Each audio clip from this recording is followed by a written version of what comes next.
தந்தை மகன் தூயாவியாரின் பெயராலே.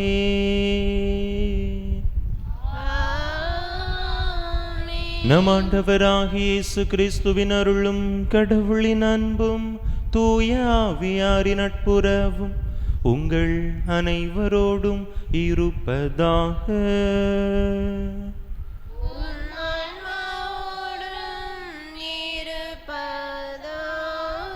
இயேசுவில் அன்பார்ந்த சகோதர சகோதரிகளே, செவ்வாய்க்கிழமை புனித அந்தோணியாருக்கு ஒப்பு கொடுக்கப்பட்ட இந்த நாளில் தாமே புனித அந்தோணியாரின் பரிந்துரை வேண்டி, பாதுகாவல் வேண்டி, அவர் வழியாக இறைவனுடைய அருள் ஆசீர் நிறைவான விதத்தில் நம்மீது பொழியப்பட இந்த தெய்வீக திருப்பலியிலே பக்தியோடு மன்றாடுவோம்.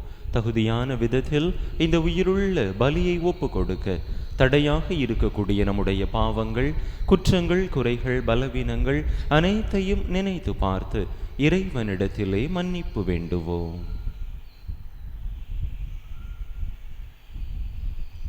எல்லாம் வல்ல இறைவனிடமும் சகோதர சகோதரிகளே, உங்களிடமும் நான் பாவி என்பதை ஏற்றுக்கொள்கிறேன். ஏனெனில் என் சிந்தனையாலும் சொல்லாலும் செயலாலும் கடமைகள் தவறியதாலும் பாவங்கள் பல செய்தேன். என் பாவமே, என் பாவமே, என் பெரும் பாவமே. ஆகையால் இப்பொழுதும் கன்னியான புனித மரியாளையும் வானதுதர் புனிதர் அனைவரையும் சகோதர சகோதரிகளை உங்களையும் நம் தேவனாகிய ஆண்டவரிடம் எனக்காக வேண்டிக் கொள்ள மன்றாடுகிறேன். எல்லாம் வல்ல இறைவன் நம்மீது இரக்கம் வைத்து நம் பாவங்களை எல்லாம் மன்னித்து நம்மை நிலை வாழ்வுக்கு அழைத்து செல்வாராக. ஆமென்.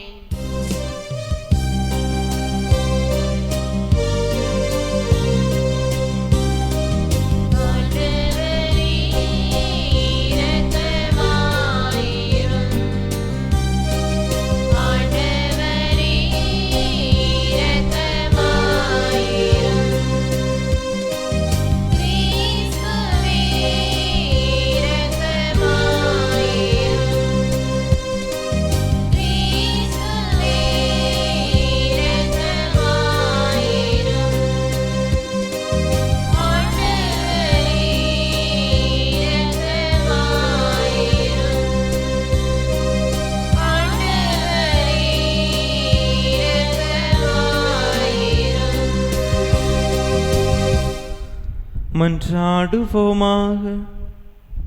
ஆண்டவரே இறைவா, புனித அந்தோணியாரை விண்ணக படிப்பினையால் நிரப்ப திருவிழம் கொண்டீரே. அவருடைய பரிந்துரையால் அதே படிப்பினையை நாங்கள் உண்மையுடன் பாதுகாக்கவும் எங்கள் நன்னடத்தையால் அதை அறிவிக்கவும் எங்களுக்கு அருள்வீராக. உம்மோடு தூயாவியாரின் ஒன்றைப்பில் ஒரே இறைவனாய் என்றென்றும் வாழ்ந்து ஆட்சி செய்கின்ற எங்கள் ஆண்டவரும் உம் திருமகனுமாகிய இயேசு கிறிஸ்து வழியாக உம்மை மன்றாடுகின்றோம்.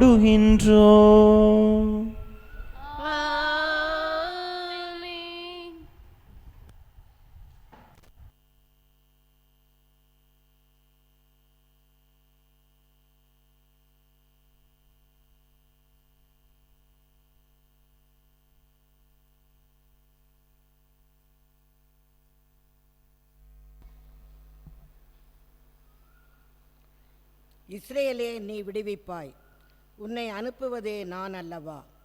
நீதி தலைவர்கள் நூலிலிருந்து வாசகம். அதிகாரம் 6, இறை வசனங்கள் 11 முதல் 24 முடிய. அந்நாட்களில் ஆண்டவரின் தூதர் ஒபிராவில் உள்ள ஒரு கர்வாலி மரத்தடியில் வந்து அமர்ந்தார். அந்த மரம் அபியேசர் குடும்பத்தவரான யோவாசுக்கு சொந்தமானது. அவர் மகன் கிதியோன் மிதியானிடமிருந்து கோதுமையை மறைப்பதற்காக திராட்சை ஆலையில் கதிர்களை அடித்து கொண்டிருந்தார். ஆண்டவரின் தூதர் அவருக்கு தோன்றி, வலிமை மிக்க வீரனே, ஆண்டவர் உன்னோடு இருக்கின்றார் என்றார். கிதியோன் அவரிடம், என் தலைவரே, ஆண்டவர் எம்மோடு இருக்கிறார் என்றால் ஏன் இவையெல்லாம் எமக்கு நேரிடுகின்றன? ஆண்டவர் எம்மை எகிப்து நாட்டிலிருந்து வெளியே கொண்டு வரவில்லையா என்று கூறி எங்கள் தந்தையர் எமக்கு வியந்துரைத்ததை அவரது வியத்தகு செயல்களெல்லாம் எங்கே? இப்பொழுது ஏன் ஆண்டவர் எம்மை இப்படி கைவிட்டு விட்டார்? எம்மை மிதியாரினரின் கைகளில் ஒப்படைத்து விட்டாரே என்றார். ஆண்டவர் அவர் பக்கம் திரும்பி, உன்னுடைய இதே ஆற்றலுடன் செல்வாய், மிதியானியர் கையிலிருந்து இஸ்ரேலை நீ விடுவிப்பாய், உன்னை அனுப்புவது நான் அல்லவா என்றார். கிதியோன் அவரிடம், என் தலைவரே, எவ்வழியில் நான் இஸ்ரேலை விடுவிப்பேன்? இதோ மனாசையிலேயே நலிவுற்று இருப்பது என் குடும்பம், என் தந்தை வீட்டிலேயே நான் தான் சிறியவன் என்றார். ஆண்டவர் அவரிடம், நான் உன்னோடு இருப்பதால் நீ தனி ஒரு ஆளாக மிதியானியரை வெல்வாய் என்றார். கிதியோன், உம் பார்வையில் எனக்கு தயவு கிடைத்துள்ளது என்றால் நீர்தான் என்னுடன் பேசுகிறவர் என்பதற்கு அடையாளம் ஒன்று காட்டும். நான் உம்மிடம் திரும்பி வந்து எனது உணவுப் படையலை கொண்டு வந்து உம் திருமுன் வைக்கும் வரை இவ்விடத்தை விட்டு அகலாதீர் என்றார். அவரும், நீ திரும்பும் வரை நான் இங்கேயே இருப்பேன் என்றார். கிதியோன் வந்து ஆட்டுக்குட்டியையும் 20 படி அளவுள்ள ஒரு மரக்கால் மாவால் புளியாத அப்பத்தையும் தயார் செய்தார். பிறகு அவர் இறைச்சியை ஒரு கூடையிலும் குழம்பை ஒரு சட்டியிலும் எடுத்துக்கொண்டு அந்த கர்வாலி மரத்தடிக்கு வந்து அவரிடம் கொடுத்தார். கடவுளின் தூதர் அவரிடம், இறைச்சியையும் புளியாத அப்பத்தையும் கொண்டு வந்து இப்பாறை மீது வைத்து குழம்பை ஊற்று என்றார். அவரும் அவ்வாறே செய்தார். ஆண்டவரின் தூதர் தம் கையிலிருந்த கோலின் முனையால் இறைச்சியையும் புளியாத அப்பத்தையும் தொட்டார். பாறையிலிருந்து நெருப்பு எழும்பி இறைச்சியையும் புளியாத அப்பத்தையும் எரித்தது. ஆண்டவரின் தூதர் அவர் பார்வையிலிருந்து மறைந்தார். அப்போது கிதியோன் அவர் ஆண்டவரின் தூதர் என அறிந்து கொண்டார். கிதியோன், ஐயோ, இவர் என் தலைவராகிய ஆண்டவர், ஆண்டவரின் தூதரை நேருக்கு நேராக நான் பார்த்து விட்டேனே என்றார். ஆண்டவர் அவரிடம், உனக்கு நலமே ஆகுக, அஞ்சாதே, நீ சாக மாட்டாய் என்றார். கிதியோன் அங்கே ஆண்டவருக்கு ஒரு பலிபீடம் கட்டி எழுப்பினார். அதை நலம் நல்கும் ஆண்டவர் என அழைத்தார். அது இந்நாள் வரை அபியேசர் குடும்பத்தாருக்கு சொந்தமான ஒபிராவில் உள்ளது. ஆண்டவர் விளங்கும் அருள்வாக்கு. பதிலுரை பாடல் பல்லவி. இறைவன் தம் மக்களுக்கு நிறைவாழ்வை வாக்களிக்கின்றார். ஆண்டவராம் இறைவன் உரைப்பதை கேட்பேன். தம் மக்களுக்கு, தம் பற்றுமிகு அடையாருக்கு நிறைவாழ்வை அவர் வாக்களிக்கின்றார். அவர்களோ மடமைக்கு திரும்பி செல்லலாகாது. பல்லவி. இறைவன் தம் மக்களுக்கு நிறைவாழ்வை வாக்களிக்கின்றார். பேரன்பும் உண்மையும் ஒன்றையொன்று சந்திக்கும், நீதியும் நிறைவாழ்வும் ஒன்றை ஒன்று முத்தமிடும். மண்ணினின்று உண்மை முளைத்தெழும், விண்ணினின்று நீதி கீழ்நோக்கும். பல்லவி. இறைவன் தம் மக்களுக்கு நிறைவாழ்வை வாக்களிக்கின்றார். நல்லதையே ஆண்டவர் அருள்வார், நல் விளைவை நம் நாடு நல்கும். நீதி அவர் முன் செல்லும், அவர் தம் அடிச்சுவடுகளுக்கு வழிவகுக்கும். பல்லவி. இறைவன் தம் மக்களுக்கு நிறைவாழ்வை வாக்களிக்கின்றார்.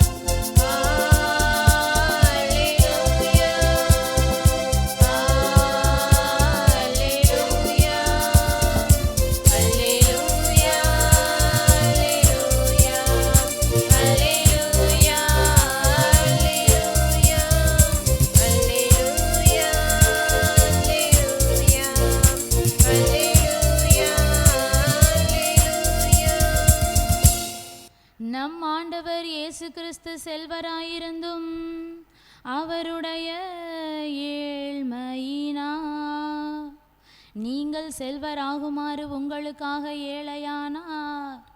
அல்லேலூயா.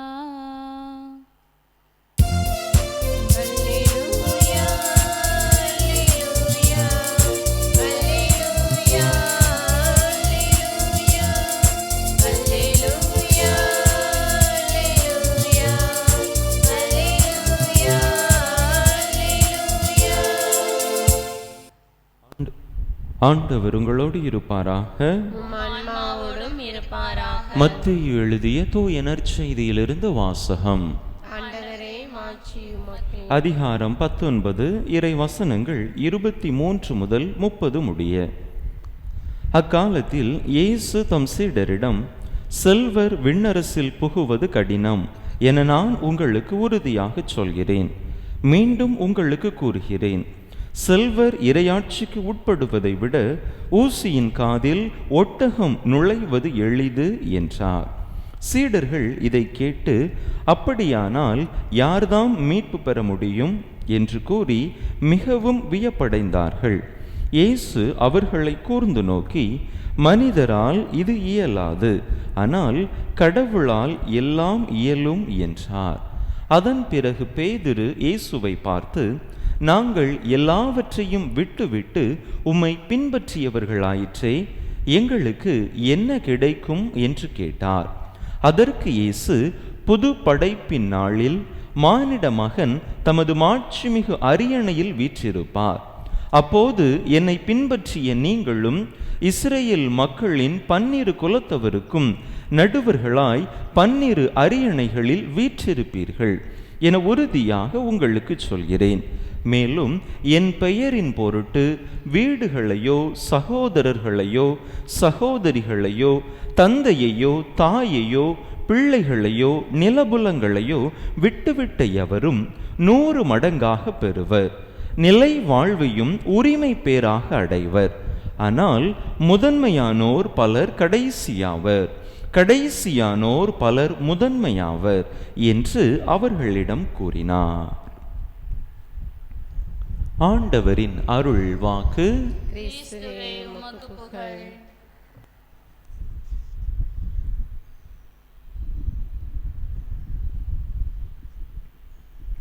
இயேசுவில் அன்பார்ந்த சகோதர சகோதரிகளை, மனிதர்களாகிய நம்முடைய இயல்பு எப்படிப்பட்டது?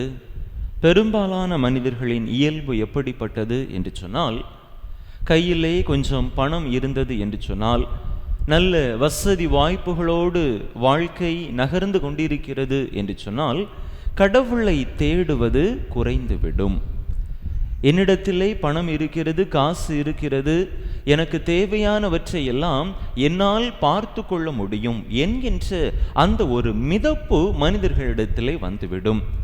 எப்பொழுது ஒன்றும் இல்லாமல் அடிபட்டக்கூடிய ஒரு நிலையிலே, கீழே விழக்கூடிய ஒரு நிலையிலே அவர்கள் தள்ளப்படுகிறார்களோ, அப்பொழுதுதான் ஆண்டவரை தேடி ஓடக்கூடிய ஒரு நிலையை நம்மால் பார்க்க முடியும். இது பெரும்பாலான மனிதர்களுடைய இயல்பாக இருக்கின்றது.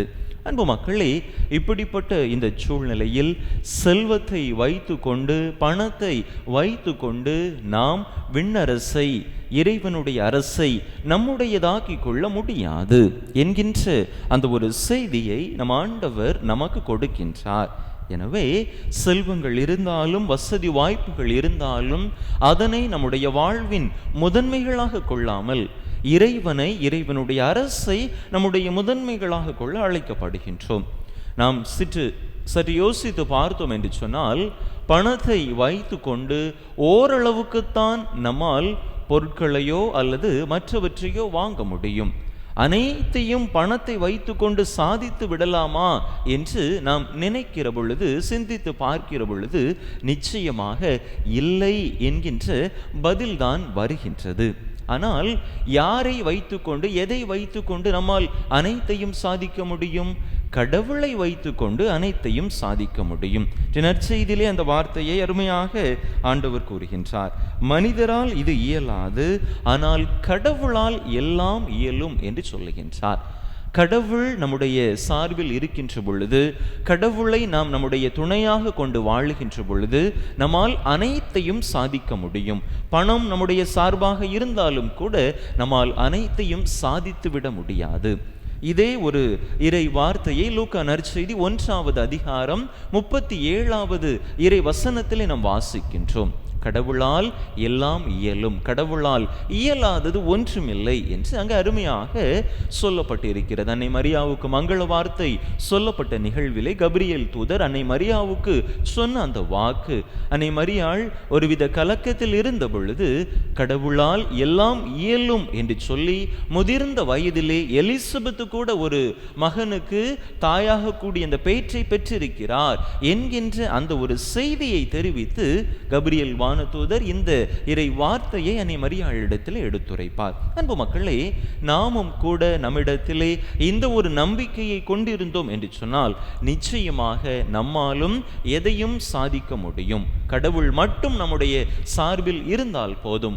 எந்த ஒரு வசதி வாய்ப்புகளும் பணமும் இல்லாவிட்டாலும் கூட நம்மால் பெரிய பெரிய காரியங்களை நிச்சயமாக சாதிக்க முடியும்.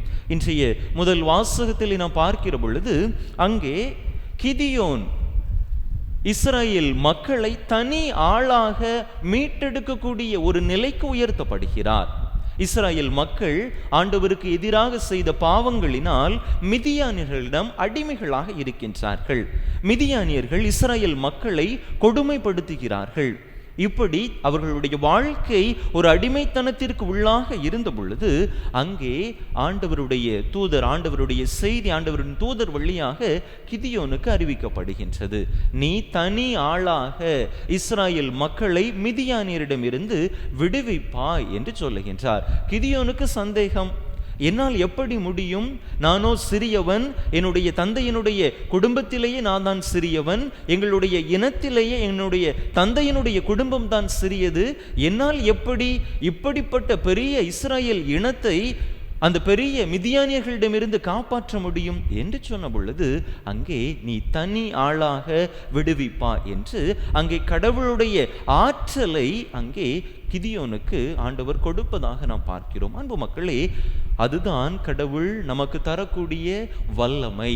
கடவுள் நம்மிடத்திலே இருக்கின்ற பொழுது, இறைவனுடைய ஆற்றல் நம்மிடத்திலே உரைகின்ற பொழுது நம்மாலும் பெரிய பெரிய காரியங்களை செய்ய முடியும். சிறுவன் தாவீதுதான் கொடியவன் அரக்கன் கோலியாத்தை வீழ்த்தினான்.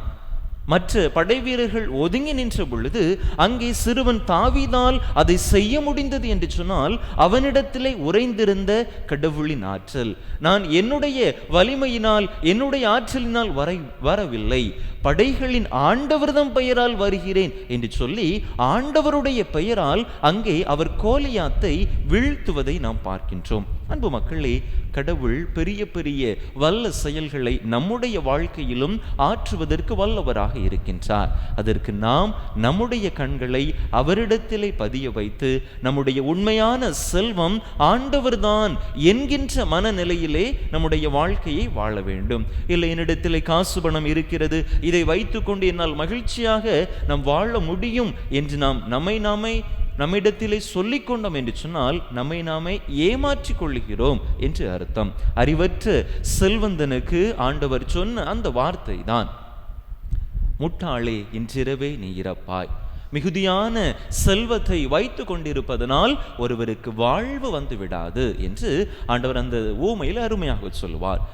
எனவே அன்பு மக்களே, நம்முடைய வாழ்க்கையை சற்று சிந்தித்து பார்த்து ஆண்டவரை நம்முடைய வாழ்வின் மையமாக கொண்டு வாழ்வோம். அப்பொழுது நிச்சயமாக எல்லா செல்வங்களும் நமக்கு கிடைக்கும். நம்மாலும் கூட பெரிய பெரிய காரியங்களை செய்ய முடியும். பவுலடிகளார் பிலிப்பியருக்கு எழுதிய திருமடலிலே 4வது அதிகாரம் 13வது இறை வசனத்திலே வாராக சொல்லுகின்றார், எனக்கு வலுவூட்டுகிறவரின் துணை கொண்டு எதையும் செய்ய எனக்கு ஆற்றல் உண்டு.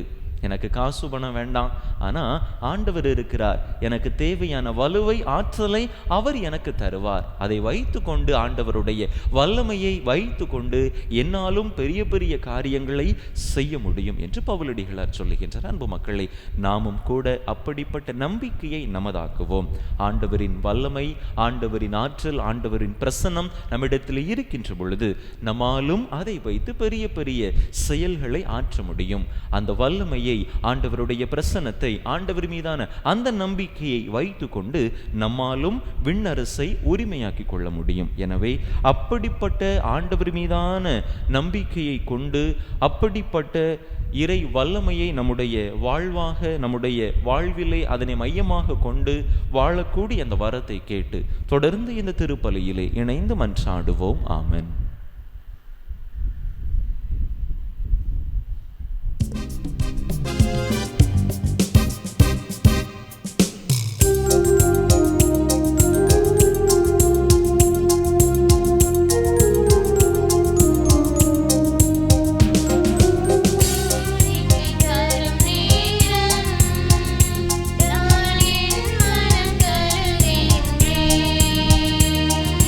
காணிக்கை தரும்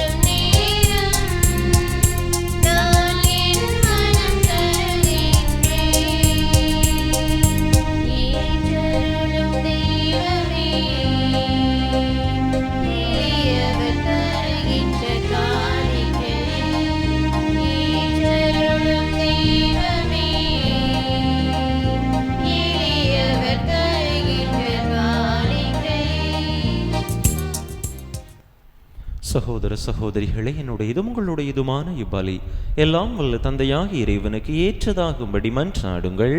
ஆண்டவர் தம் திருப்பேரின் புகழ்ச்சிக்காகவும் மாட்சிக்காகவும் தமது நன்மைக்காகவும் புனித திரு அவையின் அனைத்து நாள்களுக்காகவும் உமது கையின் திருப்பலியை ஏற்றுக்கொள்வாராக. ஆண்டவரே, தூய மறை நிகழ்வுகளை கொண்டாடும் நாங்கள் உம்மை வேண்டுகின்றோம். உமது மாட்சியை பரப்பிட புனித அந்தோணியாரை இடையராது ஒளிர்வித்தது போல தூயாவியாருடைய நம்பிக்கையின் ஒளியால் எங்களை நிரப்புவீராக. எங்கள் ஆண்டவராகிய கிறிஸ்து வழியாக உம்மை மன்றாடுகின்றோம்.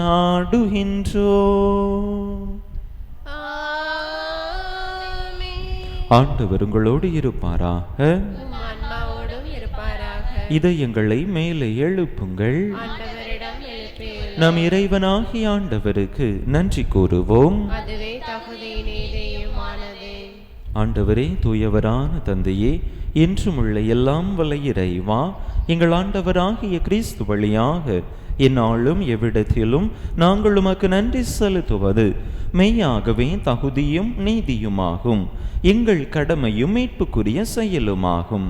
ஏனெனில் புனித அந்தோணியாருடைய நினைவில் உமது திரு அவை மகிழ்ந்திருக்கச் செய்கின்றீர். அவருடைய இறை பற்றுமிக்க வாழ்க்கை நெறியின் எடுத்துக்காட்டால் அதற்கு வலுவூட்டுகின்றீர். அவருடைய படிப்பினையால் பயிற்றுவிக்கின்றீர். அவருடைய மன்றாட்டால் பாதுகாத்து வருகின்றீர். ஆகவே வானதுதரணிகளோடும் புனிதரின் பெருந்திரளோடும் நாங்கள் சேர்ந்து உமக்கு புகழ்ச்சி பணி செய்து முடிவின்றி பாடுவதாவது:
ஆண்டவரே, நிர்மையாகவே தூயவர், தூய்மை அனைத்துக்கும் ஊற்று.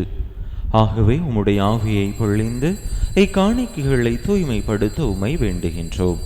இவ்வாறு எங்கள் ஆண்டவர் இயேசு கிறிஸ்துவின் உடலும் இரத்தமுமாக எங்களுக்கு இவை மாறுவனவாக. அவர் பாடுபட உளம் கனிந்து தம்மை கையளித்த போது அப்பத்தை எடுத்து நன்றி செலுத்தி அதை பிட்டு தம் சீடர்களுக்கு அளித்து அவர் கூறியதாவது: அனைவரும் இதிலிருந்து பெற்று உண்ணுங்கள், ஏனெனில் இது உங்களுக்காக கையளிக்கப்படும் என் உடல்.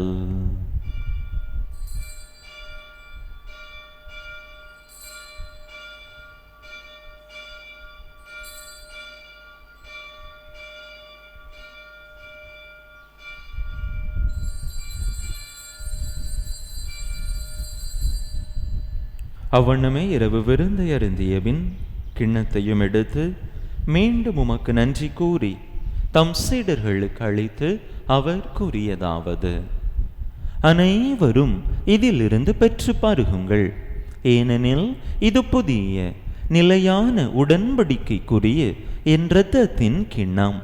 இது பாவ மன்னிப்புக்கென்று உங்களுக்காகவும் பலருக்காகவும் சிந்தப்படும். இதை என் நினைவாக செய்யுங்கள்.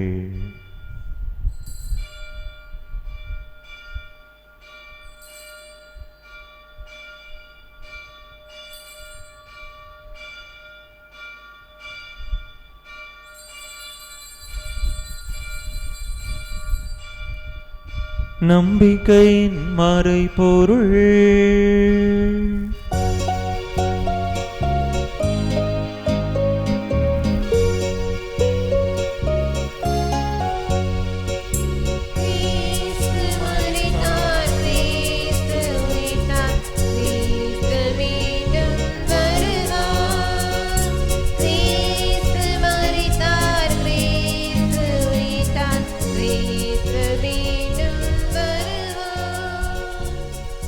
ஆகவே ஆண்டவரே, நாங்கள் கிறிஸ்துவின் இறப்பினையும் உயிர்ப்பினையும் நினைவு கூர்ந்து வாழ்வு தரும் அப்பத்தையும் மீட்பளிக்கும் கிண்ணத்தையும் உமக்கு ஒப்பு கொடுக்கின்றோம். உம் திருமுன்னின்று உமக்கு ஊழியம் புரிய தகுந்தவர்கள் என எங்களை ஏற்றுக்கொண்டீர். எனவே உமக்கு நன்றி செலுத்துகின்றோம். மேலும் கிறிஸ்துவின் உடலிலும் இரத்தத்திலும் பங்கு கொள்ளும் எங்களை தூய் ஆவியார் ஒன்று சேர்க்க வேண்டுமென உமை தாழ்மையுடன் மன்றாடுகின்றோம். ஆண்டவரே, உலகெங்கும் பரவி இருக்கும் உமது திரு அவையை நினைவு கூர்ந்தருளும். எங்கள் திருத்தந்தை லியோ, எங்கள் ஆயர் ஸ்டீஃபன், எல்லா திருநிலையினர் ஆகிய அனைவரோடும் உமது திரு அவை அன்பில் நிறைவு பெறச் செய்தருளும். மேலும் உயர்த்தெழும் எதிர்நோக்குடன் துயில் கொள்ளும் எங்கள் சகோதர சகோதரிகளையும் இறந்தோர் அனைவரையும் இரக்கத்துடன் நினைவு கூர்ந்து உமது திருமுக ஒளியினுள் ஏற்றருளும். எங்கள் அனைவர் மீதும் இரக்கமாயிரும்.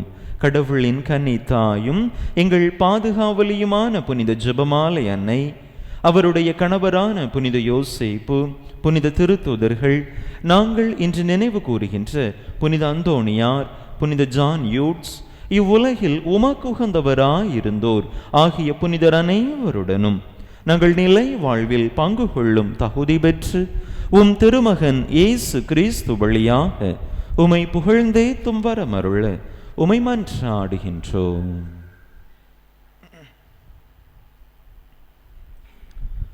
இவர் வழியாக இவரோடு இவரில் எல்லாம் வல்ல இறைவனாகிய தந்தையே,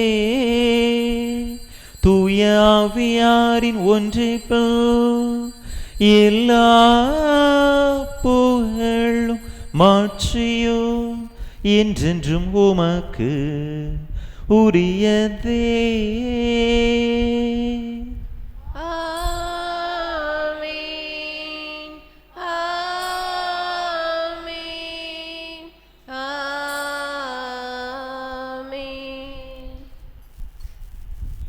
மீட்பரின் கட்டளையால் கற்பிக்கப்பட்டு இறை படிப்பினையால் பயிற்சி பெற்ற நாம் துணிந்து சொல்லுவோம். விண்ணுலகில் இருக்கின்ற எங்கள் தந்தையே, உமது பெயர் தூயது என போற்ற பெருக, உமது ஆட்சி வருக, உமது திருவிழாம் விண்ணுலகில் நிறைவேறுவது போல மண்ணுலகிலும் நிறைவேறுக. எங்கள் அன்றாட உணவை இன்று எங்களுக்கு தாரும். எங்களுக்கு எதிராக குற்றம் செய்வோரை நாங்கள் மன்னிப்பது போல எங்கள் குற்றங்களை மன்னியும்.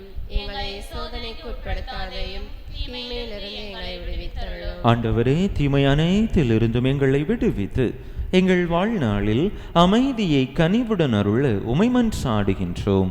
உமது இரக்கத்தின் உதவியால் நாங்கள் பாவத்திலிருந்து எப்போதும் விடுதலை பெற்று யாதொரு கலக்கமுமின்றி நலமாய் இருப்போமாக. நாங்கள் எதிர்நோக்கி இருக்கும் பேரின்பத்துக்காகவும் எம் மீட்பராகிய இயேசு கிறிஸ்துவின் வருகைக்காகவும் காத்திருக்கின்றோம். ஆண்டவரே இயேசு கிறிஸ்துவே, அமைதியை உங்களுக்கு விட்டுச் செல்கின்றேன், என் அமைதியையே உங்களுக்கு அளிக்கின்றேன் என்றும் திருத்தூதர்களுக்கு மொழிந்தீரே. எங்கள் பாவங்களை பாராமல் உமது திரு அவையின் நம்பிக்கையை கண்ணோக்கி உமது திருவுளத்துக்கு ஏற்ப அதற்கு அமைதியையும் ஒற்றுமையையும் அளித்தருள்வீராக. என்றென்றும் வாழ்ந்து ஆட்சி செய்கின்றவர் நீரே. ஆண்டவருடைய அமைதி உங்கள் அனைவரோடும் என்றும் இருப்பதாக. ஒருவருக்கொருவர் கிறிஸ்து வழங்கும் அமைதியை பகிர்ந்து கொள்வோம்.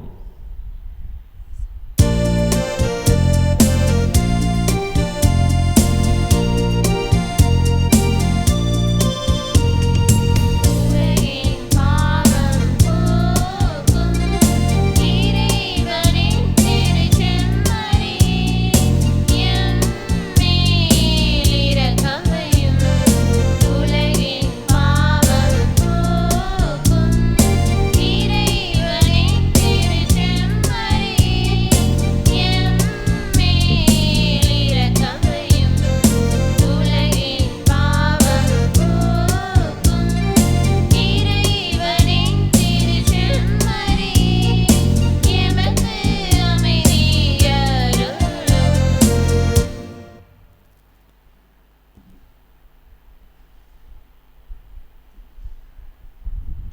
இதோ இறைவனின் செம்மறி, இதோ உலகின் பாவங்களை போக்குகின்றவர்.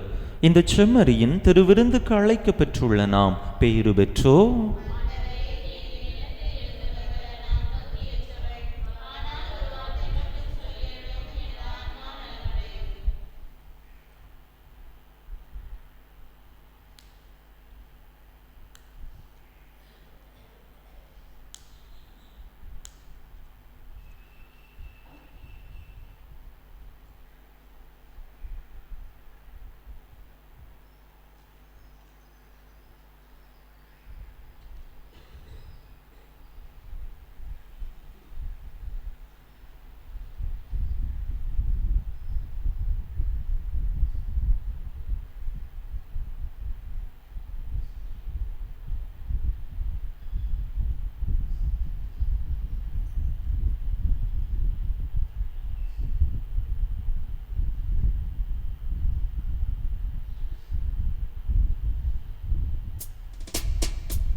கிறிஸ்து பிறப்பின் யூபிலி ஆண்டு இறைவேண்டல்.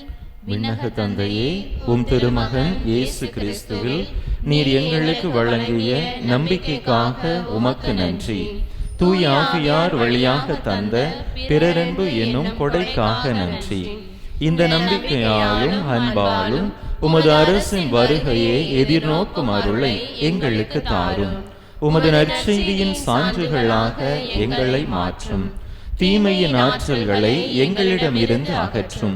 நாங்களும் இவ்வுலகம் புதிய விண்ணகம் புதிய மண்ணகம் நோக்கிய பயணத்தில் இறை வார்த்தையால் மாற்றம் பெறுவோமாக. இந்த யூபிலி கொண்டாட்டத்தின் அருள் எதிர்நோக்கின் திருப்பயணிகளாகிய எங்களை வழி நடத்தட்டும். விண்ணக செல்வங்களுக்கான ஆர்வத்தை எம்மில் தூண்டி எழுப்பட்டும். எம் மீட்பர் இயேசுவின் மகிழ்ச்சியும் அமைதியும் உலகை நிரப்புவதாக. மூவொரு கடவுளே, உமக்கே மாட்சி, உமக்கே புகழ், உமக்கே நன்றி. ஆமென். நாங்கள் சிலுவையில் அறையப்பட்ட கிறிஸ்துவை பற்றி பறைசாற்றுகிறோம். கிறிஸ்து கடவுளின் வல்லமையும் கடவுளின் ஞானமுமாயிருக்கிறார். மன்றாடுவோமாக.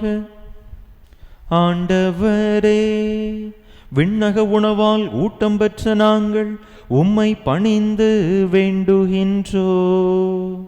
புனித அந்தோணியாரின் படிப்பினைகளை கடைபிடித்து நாங்கள் பெற்றுக்கொண்ட கொடைகளுக்காக என்றும் நன்றியுள்ளவர்களாய் இருப்போமாக.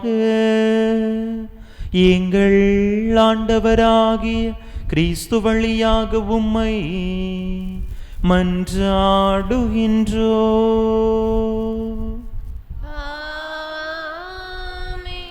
ஆண்டவர் உங்களோடு இருப்பாராக.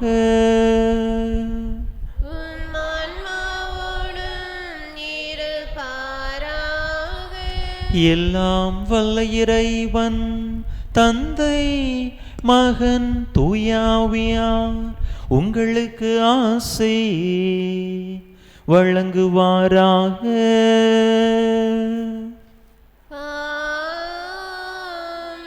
இறையாசிரை நிறைவாக பெற்றவர்களாக சென்று வாருங்கள். திருப்பலி நிறைவேறிற்று. இறைவனுக்கு நன்றி.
திருப்பலியை நிறைவேற்றிய தந்தை அவர்களின் ஆன்ம நலனுக்காகவும் உடல் உள்ள நலனுக்காகவும் அருள் சகோதரிகளின் உடல் உள்ள நலனுக்காகவும் அவர்களது பணி சிறக்கவும் திருப்பலியில் பங்கேற்ற ஒவ்வொருவரின் குடும்ப நலனுக்காகவும் பிள்ளைகளின் நற்படிப்பிற்காகவும் வேண்டிக் கொள்வோம்.